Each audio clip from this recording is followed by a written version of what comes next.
So the first thing you're going to want to do after you have Final Cut Pro open and a new library created is to create a new project. And just follow these steps here. Click File, New, Project.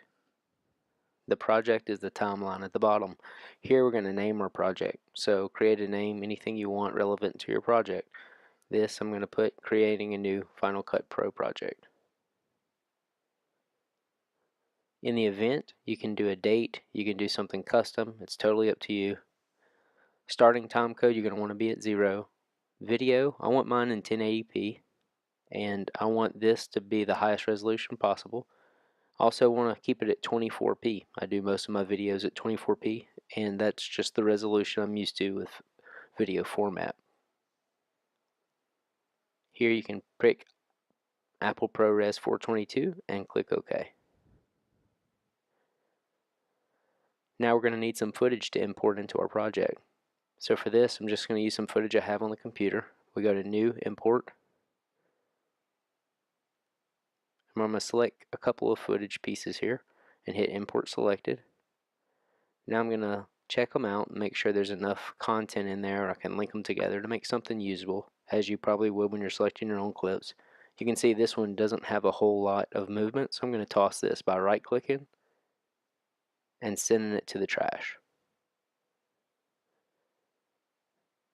So let me hold Shift. I'll click both of these clips and I'll bring them into the timeline. And now you can see if I skim through here just by pulling my mouse that these clips are usable and something I can link together. So I'll go ahead and make this a little movie. Now it'd be kind of boring to have a jump cut straight from that bait to the other one, so I'll probably just throw in a little cross dissolve, so I'll show you how to do that too. I'll just pull it over to my timeline. Now because there's two, it'll probably pop up and give me a warning, yeah. So I'll create transition. And you can see here, I'm going to speed it up a little bit. The transition will come through and it'll cut to the next scene. So now what we need to do is go to the top right corner. We're going to export our file because this looks like a viable movie for a simple project. I'm going to click the master file, and once again I'm going to make sure my settings are correct. My name is right up top. Click settings. Now I like the format of computer. It keeps it in the MPEG 4 movie format. So that's up the top.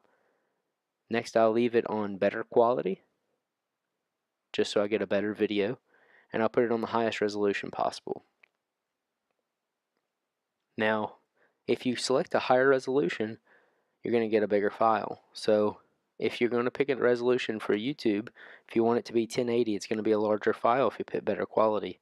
If you want something to buffer faster for Facebook, I'd recommend something smaller around 720. So now I've selected my file. You see in the top left hand corner, you can see a task manager. That task manager shows us the progress of the uploading file. And from here, all you have to do is wait for your uploaded file to export.